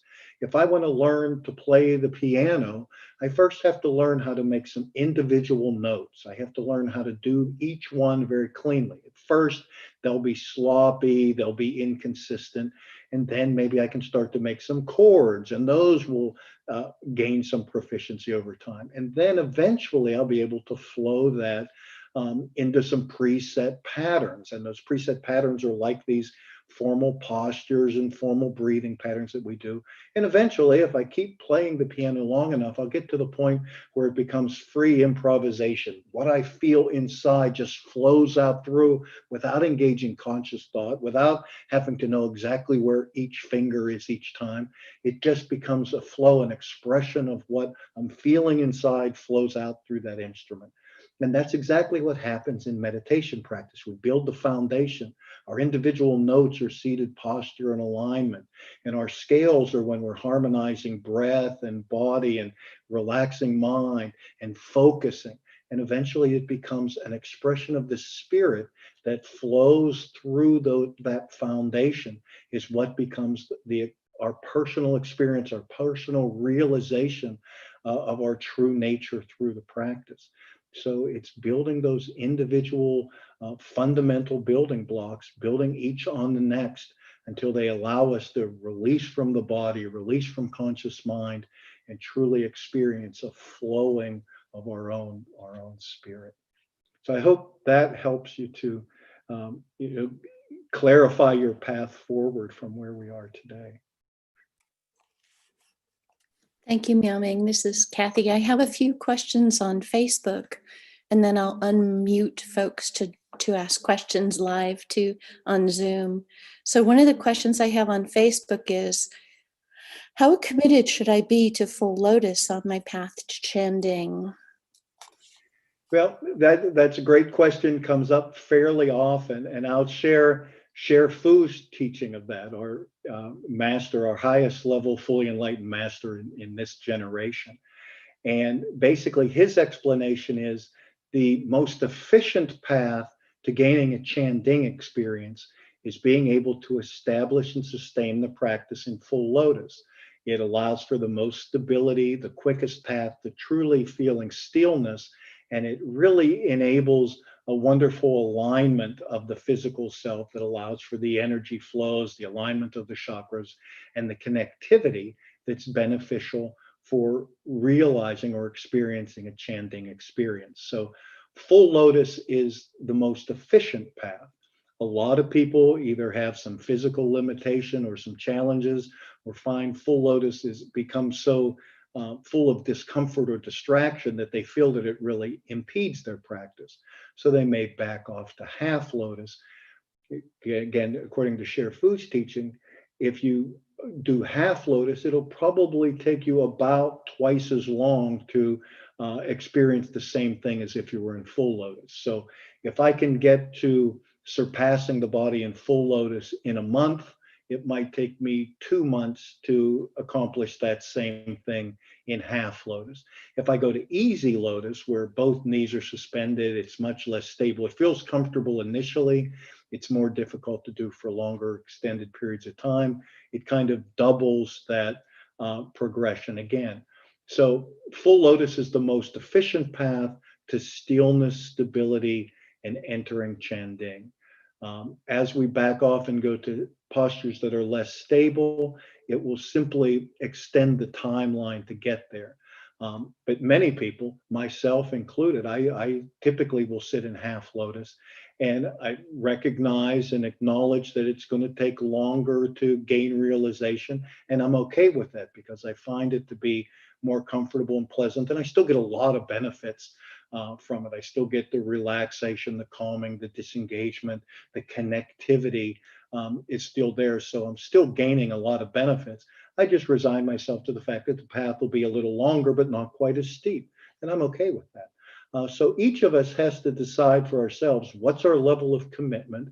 What do we really feel that we're capable of? How can I integrate this most seamlessly into my other daily life and challenges and obligations and responsibilities? Each of us has to define where that commitment falls specifically for us, and then make that decision, harmonize with it, and then really try to stick to the commitment. And the better you're able to sustain the commitment you made for yourself, the more you'll see the progress unfolding for you on your path. So it's really very much a very individual decision. And just recognize that the path can be shorter and steep, or longer and more shallow, and decide what you're most comfortable with. Thank you, Meow Ming. Another from Facebook. Thank you very much for your guidance and teachings today. During the session today, I realized that at some point when I was able to achieve a focused sense of stillness, my spine would stretch out and I would literally grow taller while sitting. It happened predictably during the first and second session, to a point where I felt I was a good indicator of being in the zone. I wonder if it would work in the reverse sense as well. Wondering if you have any thoughts on such mind-body experience connection points. Thank you very much once again. Well, you're very welcome to start with. And yeah, the sense of elongation or the sense of connectivity, especially through the center line of the body, again, is a very common experience, a very common phenomenon. And what we often seek in focusing on the center line, and as you continue with the practice, you may start to practice some channel meditation, focusing on the fire channel and the wind channel, and really getting a feel for this flow, this energetic flow along the center line of the body. Well, we focus primarily and initially on the spot on the top of the head, and we talk about, pulling some gentle tension upward. That's our connection to the spiritual essence of self. And so, very often in meditation practice, as we start to become more skillful at sitting, still and centered, we will feel that connection growing stronger and stronger, and it can feel literally like a physical connection. The bottom part of that connection, or that center line, is our connection to the earth, our physical self, our very visceral, the earth elements that make up this physical essence of self. So there's really a sense of connectivity to the earth, the source of the physical, and a connectivity to the celestial, the spiritual essence of self. And very often people will start to really experience a sense of suspension, the suspension between heaven and earth, where there's a connection and a physical, tangible aspect of self. And there's a very clear, very tangible connection to our spiritual essence. And we feel ourselves suspended in that state of being both a physical being and a spiritual being within this same place in the same time. And so being able to feel a very clear connection to the spiritual essence, a very clear connection to the earth element, and that sense of kind of elongating or stretching or a suspension between those two is something that is certainly not uncommon or unique. And it's a pretty special experience. It's not something to really necessarily strive for or anticipate. If we start to create a mental state that I experienced this yesterday, so I want to strengthen it and make it stronger tomorrow, probably tomorrow's meditation, you won't experience anything at all. Will create sort of a mental or emotional block to the experience. So really entering into a meditation without expectation, it's just whatever it is, it is. And just appreciate the opportunity to have experiences. Oftentimes when we see the greatest new clarity or the greatest realizations. When we enter in with sort of a preconceived idea that there was something good that I liked yesterday and I'm going to try to build on that, enhance it, make it stronger tomorrow, very often that will cause us to impede the progress. So just enter into each time kind of as a clean slate, and whatever happens, happens, and just appreciate it for what it was. And there's no such thing as a bad meditation. Everyone provides us the opportunity for growth, insight, or just calming and relaxing the body if it's been overstressed or tired or in need of the benefit of just sitting and relaxing without any outside distractions for a period of time.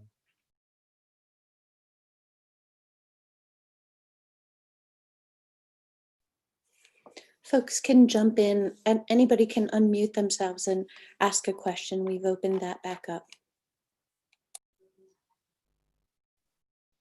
Hi, Meow Ming. This is Gene. Long time no talk. It was a wonderful session. I haven't done a silent retreat in a while. It's very difficult for me to be silent. But like my wife, I think the first two sessions were fantastic. On the third session, I think it was maybe halfway through, 30-minute mark or so, somewhere around there. That's my guess. It was like the fire hose was open and all these thoughts came flooding in, and it's something that somehow I couldn't, push aside. It was just so many things just coming in. I was inundated by it, and I kind of, stopped meditating at that point. It was impossible for me to brush aside, and I was just wondering what your thoughts are on that. Yeah, one of the challenges to these short half-day meditations is that you can have exactly that kind of experience. If you think about how normally we structure silent meditations, they're 2 or 3 days, oftentimes with 6 scheduled meditation sessions per day, and usually people will try to do another 1 or 2 and squeeze one in between the scheduled sessions. So what it very typically happens is somewhere around halfway through the first day, people kind of hit the wall. The first session is very pleasurable because you're excited and you just got to the retreat center. And the second one, you start to deepen. And then the third one, it's like, oh, it all just collapses. And then it takes maybe a couple of more sessions before it starts to focus. And then it just becomes deeper and deeper and deeper. But this sense of kind of hitting the wall and it all collapsing and falling apart is a very normal phenomenon of a 2 or 3 day silent retreat. Unfortunately, on these half-day sessions, we kind of take it to the hitting the wall part, and then that's kind of the end of the session. But it does give you a sense of experience of what happens when we go a little deeper. What happens when we go to the point where beyond what we would normally do in our normal daily meditation. Normally, we're able to block out an hour, if we're fortunate, in with all the other things we need to do. So we get that hour in, and it starts to become pretty mechanical, pretty routine. I sit down, it takes X amount of time to relax the body, takes X amount of time to relax the mind, and then I get some focus, maybe 10 or 15% of the actual meditation session. Well, in these sessions, usually by session 2, we're spending a much higher percentage of the time in actual meditation. You get to that third session, you start to really discover where the real impediments are, the things that are kind of buried, that stay below the surface in our normal daily routine. Now, being flooded, inundated with thoughts and emotions are very likely the result of us unconsciously even really just suppressing those things. We're not really releasing attachment to those thoughts and emotions. They're things that come up and they may be pleasurable and they may be unpleasurable thoughts and experiences. But either way, we may feel that we've experienced them, we've released them, we've moved beyond it. A lot of times what we discover is we've really just suppressed those. We just kind of put them in. We didn't release them. We're holding them in because we don't like the experience or we don't like the result of the experience or what our response may be to it. So we just suppress those things. When we sit long enough in in an experience or an environment where there aren't the distractions, we can't just super saturate ourselves with other activities or other thoughts, then these things that were suppressed flow to the surface. Very likely what you're gaining is some insight into some things that need to be dealt with. So I wouldn't just try to toss those to the side or resuppress them and try to go back to a previous state. I would consider that as having gained some realization into things that might be impactful in your life, that are worthy of meditation session or contemplation session, to just really dig into what are those things that came flowing out? What was the gist of them? Was it some very specific thoughts or some very specific memories of events or things that were issues that weren't completely dealt with or resolved? Or is there a common theme there where there are several indications of maybe an underlying something that needs to be dealt with? It's one of the beautiful aspects of meditation is it releases things that we kind of force to the background and brings those to the forefront so we can really deal with them and really truly release them. And then there's a real step forward in our ability to relax, calm, to truly resolve those things as opposed to just suppressing them. So there may be some very meaningful and insightful messages there worthy of your contemplation that may provide some very significant progress going forward. Thank you very much. That was very helpful. Thank you. You're very welcome.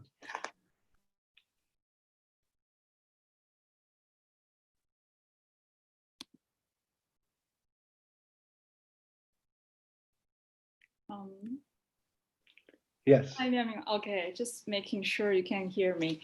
I've got all kinds of stuff. We have an Erica raised hand and a oh, I'm sorry. So you've got your major connection. All right. As you were talking about releasing the attachment and poisons,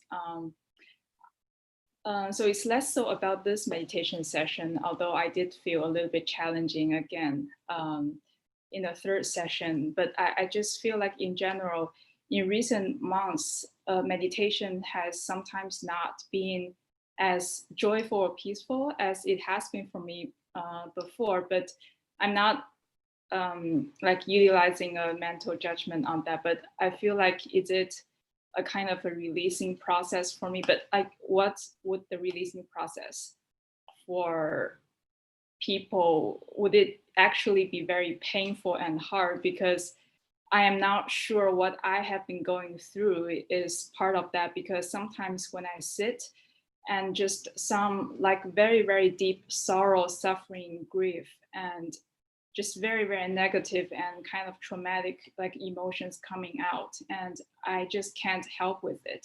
And I don't even know where it comes from. I know it's deep inside of me, and but I just feel that it's coming out, and sometimes I can't even remain in the sitting posture that I have to, because the emotion is so strong that I have to pause and I process and deal with that. And that is very, very hard. And sometimes that can last for a few days. But after that, like going through this, it's like riding a roller coaster. Like after going through this process for many times, I feel like it should be very positive for me, because I feel like I have released something and I have advanced on the path. I feel like intuitively it should be the case, but I'm still wondering why it was like so painful, and like what is the true meaning behind that? Thank you. Yeah. The true meaning is honestly for you to discover. It's not possible for me to tell you what the true meaning is of that which is revealed to you. What you're experiencing is something that is particularly challenging because it's not uncommon. And in fact, it's a very normal progression, is to first experience a very joyful experience, that kind of, I guess, more superficial level of meditation. We feel very joyful, very peaceful, but it's oftentimes not sustainable. We feel great when we're in the meditation, but it wears off pretty quickly. To get to that point to where we really truly find inner peace that stays with us, regardless of the circumstance, situation that we find ourselves in, there's a necessity of purging and purifying all of those things that we've captured and encapsulated and sealed down in. And those are usually the painful and difficult experiences we've had in our lives. One of the advantages of meditation centers is that we can be in a safe environment to do that. We have a teacher that we can talk through those things and get some guidance and reassurance and feel very safe on the path. In this current state that we find ourselves in, where all of us are kind of in isolation, we kind of lose that direct connection to the teacher. And we probably really need to be a bit more proactive, unfortunately, in reaching out to a teacher. So as you experience these things that are very difficult and traumatic, what I would recommend is, don't spend several days at a time feeling very sorrowful, very dejected, very uncomfortable. But if you have a teacher that you're working with, that you're comfortable with, try to engage them, even if it's just an email exchange, someone that you feel very safe sharing that with, or maybe it's a one-to-one video call where you can discuss, this is what I experienced in my meditation, and it's very uncomfortable with it. It was challenged. This is what I felt. And just gain another perspective, another insight on that. And that's what teachers are for, to help guide us through this process. And it's quite typical that it's not all unicorns and rainbows for the whole time through. Oftentimes starts, and the thing that inspires us to do the practice is that it's very pleasant, very pleasurable. It gives us a break from the challenges and difficulties in life. But then we'll hit a plateau where at some point we need to deal with those challenges. And there are emotional things, there are mental things, maybe physical things that we're dealing with. that we need to find a path through, how to overcome those obstacles, how to overcome those hindrances. And that's where a teacher can be so beneficial. Someone who has also experienced challenges and difficulties, and maybe it's just a little further along the path than you are. It doesn't, to try to have that conversation with Shifu, it's a big step. He's on top of the mountain, we're finding our way up. But most any teacher has probably overcome some similar obstacles and challenges and difficulties, and they can share with you how they dealt with it. Now, that's not to say that you follow their prescription and exactly what they did to get through it will absolutely relate to your situation, but it will let you know you're not alone, and you're not the only person that's experiencing these kind of releases of those things that are deeper. And as we become more and more proficient in our meditation, we start to get to the ability to clear out more and more of what's challenging us, what is holding us back, what is the real difficulty in making progress, what's obscuring our spiritual connection. And they can be challenging things to deal with. They can be heart-wrenching things to deal with. And that's why the community of practitioners is so valuable, that you don't have to deal with this alone. You don't have to try to find a solution on your own, but utilize the community of practitioners we have. And if you have those individuals, and you can certainly contact me, but if you have those individuals that you trust, confide in them and share with them what your experience is. And oftentimes it's good to get more than one perspective. Have you ever dealt with a situation like this, and how did you deal with it? Some cases they may still be struggling with it. In some cases they may have found a way to overcome those challenges. But this is the advantage, the power of a community of practitioners, is that we don't have to walk the path alone. That there's others can help us through the challenging times. So what I would encourage you to is to rely on the community of practitioners, on those people that you feel comfortable with, and share your experiences and gain the benefit of their insight, their counsel in finding your path forward. Thank you so much. Deeply appreciate it. You're very welcome. I just wanted to add one thing that kind of all of this kind of makes me think how we tend to think of meditation sometimes, I think, as a linear path, right? That, I'm going to meditate every day. I mean, I know I do this. And if I meditate every day for an hour, then I will reach Chandin, because it's linear, and it's not linear at all. It's just all over the place. So, those things come up. Yeah, and there's challenges in every direction. I've had more than one person who hit Chanding on their very first intro session, and then they're convinced this thing's a piece of cake, and boy, I'm going to do that tomorrow, and it's going to be even better. And it might be a year or two before their next experience. So it's absolutely not linear, and we can experience. We oftentimes gain these little nuggets of insight here and there, and those oftentimes are what inspires us to keep going. It's linear.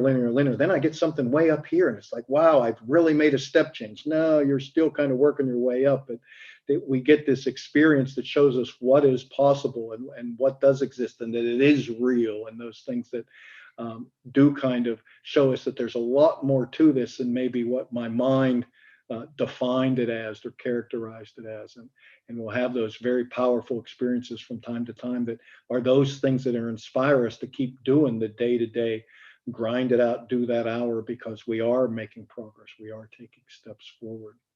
But yeah, your insight is wonderful, and thank you for sharing it.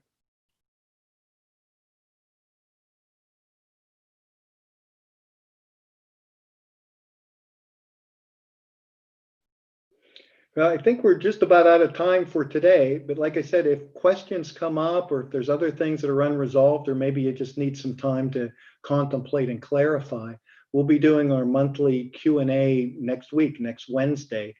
And so you're welcome to come into there. Maybe there's some other things that you would like to share as you have a chance to just kind of let today's event settle in. Maybe there's other questions that arise. out of today's events, and that's a great opportunity to share them again with all of our practitioners. But I'd just like to take, one more moment to again thank everyone, one, for the opportunity for me to participate and share in this event today. Thank all of you for, sharing your energy, sharing your life on a holiday to help all of us to make progress forward on our spiritual path.